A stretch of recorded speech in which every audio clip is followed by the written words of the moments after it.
রাধে রাধে জয় নিতাই। আমার রাধেমোহন পরিবারের সকলকে সুস্বাগতম। সকল সাধুগুরু আর শ্রী বৈষ্ণবদের চরণে দণ্ডবত প্রণাম করে আজকে আমি আমার ব্লগটা শুরু করছি। আজ ব্লগে তোমাদের কুম্ভ স্নানের যে গুপ্ত রহস্য, কিভাবে কুম্ভ স্নান কুম্ভ স্নানের কোথায় কোথায় হয়, কিভাবে হয়, কেন হয়েছিল, সবটাই তোমাদের বিশদ ব্যাখ্যা করব। আর যে নক্ষত্র অনুযায়ী কোন রাশিতে প্রবেশ করলে কুম্ভ কোথায় কোথায় পালিত হয়, কিভাবে হয়, কোন কোন জায়গায় সেই অমৃত পড়েছিল, সবটাই তোমাদের সাথে বিশদ ব্যাখ্যা করব। আর দর্শন করিয়ে দেব কুম্ভ স্নানের যে পবিত্র সুন্দর যে জায়গা, সেই জায়গা তোমাদের দর্শন করাবো। যদিও আমি যাইনি, আমার ভাই অর্থাৎ সুমন ভাই আর ভক্তরা মিলে যে গিয়েছিল, সে আমাকে এই ভিডিওটা পাঠিয়েছে। সেখান থেকে এই ভিডিওটার ফুটেজগুলো নেওয়া হয়েছে আর আমি এখানে ভয়েস দিচ্ছি। কারণ আমি আমার গৃহে বসেই আমার রাধারানী শ্রীচরণে, রাধা ভগবানের শ্রীচরণেই আমার কুম্ভ স্নান হয়েছে, সেখানেই আমি সমস্তটা করে ফেলেছি।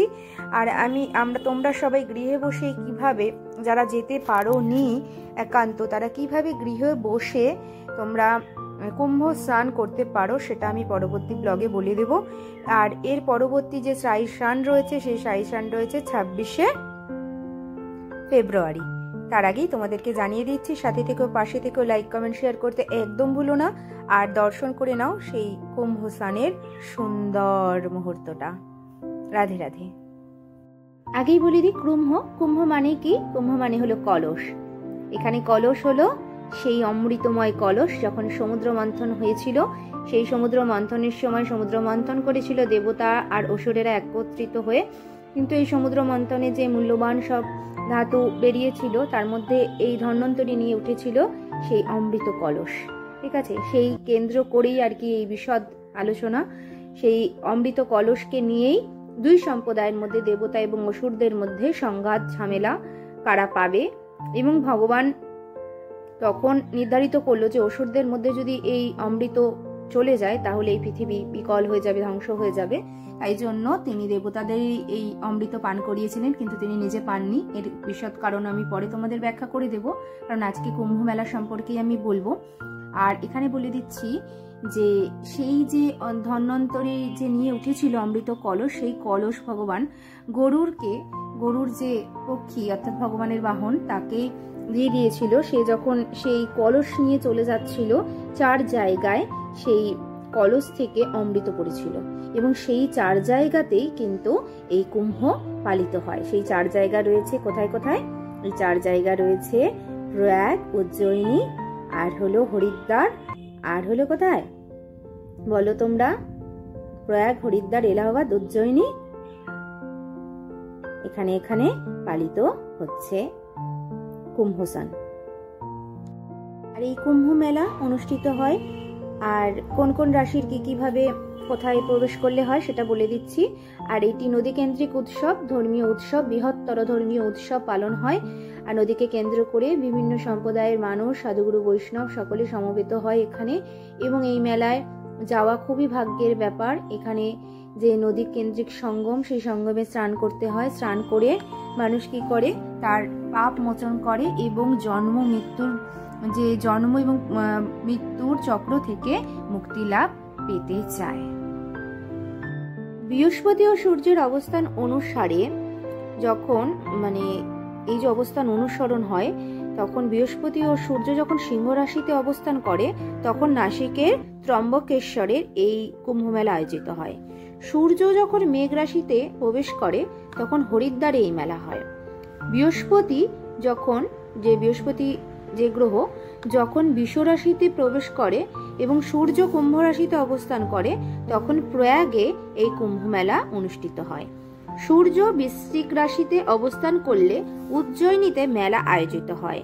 সূর্য, চন্দ্র ও বৃহস্পতি রাশিগত অবস্থান অনুযায়ী মেলা আয়োজনের তিথি ও তারিখ নির্ধারিত হয়।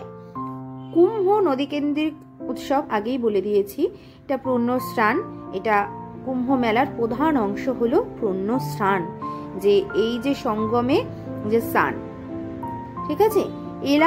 এলাহাবাদে কোথায় স্নান হয়? এলাহাবাদে গঙ্গা নদী, গঙ্গা, যমুনার অন্তঃসলীলা সরস্বতী সংযোগ স্থানে যে রয়েছে, সেখানে স্নান হয়। আর হরিদ্বারে যে গঙ্গা রয়েছে, মা গঙ্গাতেই এই স্নান হয়। আর উজ্জয়িনীতে শিপ্রা এবং নাসিকে গোদাবরী যে রয়েছে, গোদাবরীর যে রয়েছে নদী, নাসিকের এই পুণ্যস্নান হয় দুই জায়গায়। এক বৈষ্ণবরা হলো রামকুণ্ডতে স্নান করে, আর শৈব যারা রয়েছে তারা নাসিক থেকে 30 কিলোমিটার দূরে যে ত্রম্বকেশ্বর নামক স্থানে তারা স্নান করে। 1838 খ্রিস্টাব্দে এই দুই সম্প্রদায়ের মেলাকেন্দ্রিক একটা মনোমালিন্য হয়। তার ফলে তাদের যে দুই জায়গায় স্থান সেটা ভাগ হয়ে গিয়েছিল, তারা দুই জায়গায় স্নান করে। বৃহস্পতি, সূর্য এবং চন্দ্রের যে এই যে একটা যে মিলিত যোগ তৈরি হচ্ছে, সেই যে মহাযোগ জ্যোতিষশাস্ত্র অনুযায়ী, সেই যোগের দ্বারাই কিন্তু এই কুম্ভ যে স্নান, মহাস্নান, সাই স্নান, এটা নির্ধারিত হচ্ছে। তাহলে দেখো আমাদের সমস্ত গ্রহ নক্ষত্রের অবস্থান অনুযায়ী কিন্তু সমস্তটা সংগঠিত হচ্ছে। আর তোমাদেরকে বলে দিচ্ছি, 4 বছর অন্তর অন্তরই কুম্ভ স্নান হয়। 6 বছর অন্তর হরিদ্বার, এলাহাবাদ, প্রয়াগে অর্ধ কুম্ভ স্নান পালন করা হয়, মানে অর্ধ কুম্ভ মেলা পালিত হয়। আর 12 বছর অন্তর প্রয়াগে, হরিদ্বারে, এলাহাবাদ এবং উজ্জয়িনীতে পূর্ণ কুম্ভ মেলা আয়োজিত হয়। আর যখন 12টা পূর্ণ কুম্ভ পালন হয়ে যায়, অর্থাৎ 144 বছর পর, তখন মহাকুম্ভ মেলা আয়োজিত হয়। খুব বিরল যোগ, খুব বিরল এই দৃশ্য এবং খুব বিরল সংযোগ। এই সংযোগে সঙ্গমে স্নান করতে সকলেই সমবেত হয়। কিন্তু স্নান করলেই হবে না, আমাদের ষড়রিপুকে আমাদের ত্যাগ করতে হবে। যে ষড়রিপুর যে রাগ, দেশ, হিংসা, সমস্ত কিছু আমাদের কর্মের দ্বারা সমস্ত কিছুকে ত্যাগ করে নিজের কর্ম ফলটাকে, মানে সমস্ত কিছু ভগবানের শ্রী চরণে নিবেদন করতে হবে। নাহলে তুমি স্নান করছো, অবশ্যই স্নানের মাহাত্ম্য রয়েছে, সব রয়েছে, কিন্তু থাকার পরেও তোমার কতটা তুমি পাচ্ছ সেটা কিন্তু ঈশ্বরই তোমাকে নিবেদন করবে, দান করবে। তাই কোনো কিছু পাওয়ার আশা করে কোনো কিছু করতে যাবে না, সমস্তটাই ভগবানের ইচ্ছা। তোমার নিজের কর্মটা যদি তুমি ঠিক করে করো, তাহলে দেখবে সমস্তটা আপনা থেকেই হয়ে যাচ্ছে। তোমাকে কিছুই করার প্রয়োজন নেই। তোমার ঘরে তোমার গোবিন্দের শ্রী চরণে, রাধারানীর শ্রী চরণে সমস্ত তীর্থ বিরাজিত। আর যখন মহাকুম্ভ পালন করা হয়, সেই মহাকুম্ভ কিন্তু, এই কুম্ভ মেলা কিন্তু প্রয়াগেই অনুষ্ঠিত হয়, ঠিক আছে। আর প্রয়াগে স্নান করার সময় তোমরা যদি অন্য কারোর মানে খারাপ চিন্তা করো বা কারোর নিন্দা চর্চা করো, তাহলে কিন্তু যারা স্নান করে, যাদের পাপ সমস্ত কিছু ত্যাগ করে যাচ্ছে সঙ্গমে, এই সমস্ত কিছুই কিন্তু তুমি নিজের মধ্যে করে নিয়ে চলে আসবে। তাই খুব সাবধান, শুধু স্নান করতে গেলেই হবে না, স্নান করার সময় সদা সর্বদা মনে রাখতে হবে যে স্নান করার সময় বা যাচ্ছি যখন, তখন যেন কারো নিন্দা চর্চা কিছু না করি। সবসময় ভগবানকে স্মরণে রেখে আমরা যেন মানে পরিষ্কার শুদ্ধ মনে স্নানটা করতে পারি। শুধু স্নান মানে বহিরঙ্গের স্নান নয়, অন্তর থেকেও যেন শুদ্ধিকরণ হয় আমাদের।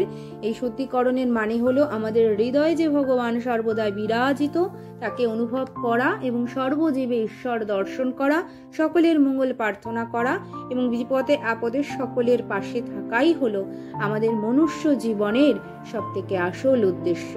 তাই আমরা যদি মনে করি আমরা স্নান করব, স্নান করে এসে আমরা সমস্ত পুণ্য নিয়ে এলাম, তারপরে আমরা যাকে যা ইচ্ছা তাই বললাম, খারাপ কথা বললাম, অন্যেরটা ছিনিয়ে খেলাম, অন্যেরটা চুরি করে নিলাম, কেড়ে খেলাম, খারাপ কথা বললাম, তাহলে কিন্তু হবে না। তাহলে কিন্তু তোমার কোনো কিছুই পুণ্য নেই। তুমি কর্মে তোমার অধিকার তুমি করলে, কিন্তু সেটা পুরোপুরি স্বয়ং সম্পূর্ণভাবে ভগবান তোমাকে দান করবে না। তাই খুব সাবধান, নিজের কর্মের উপর আস্থা রেখে নিজের সৎ কর্ম, সব কর্মই কিন্তু সৎ কর্ম নয়, ভগবান আমাদের দ্বারা করাচ্ছেন, তিনি নির্বাচন করেছেন আমাদের এই ভালো কর্ম করার জন্য। আমরা একটি মাধ্যম। এই যে কুম্ভ মেলা সম্পর্কে তোমাদের যে আমি বলছি, এটা আমি বলার কেউ নই, ঈশ্বর আমার মাধ্যমে বলাচ্ছেন, তাই আমি বলতে পারছি। তাই আমি কেউ নই, আমরা একটা মাধ্যম। আমাদের মাধ্যমে ঈশ্বর সমস্ত কর্ম করাচ্ছে। যখন আমাদের এই জ্ঞানটা হৃদয় থেকে আসবে, তখনই আমরা পূর্ণ জ্ঞানী হয়ে উঠব। তার আগে সব জ্ঞানই অজ্ঞান, সবই জড়জাগতিক জ্ঞান, এই আছে এই নেই। যখনই থাকবে না তখনই আমরা ভুল কর্মের সাথে জড়িয়ে পড়বো।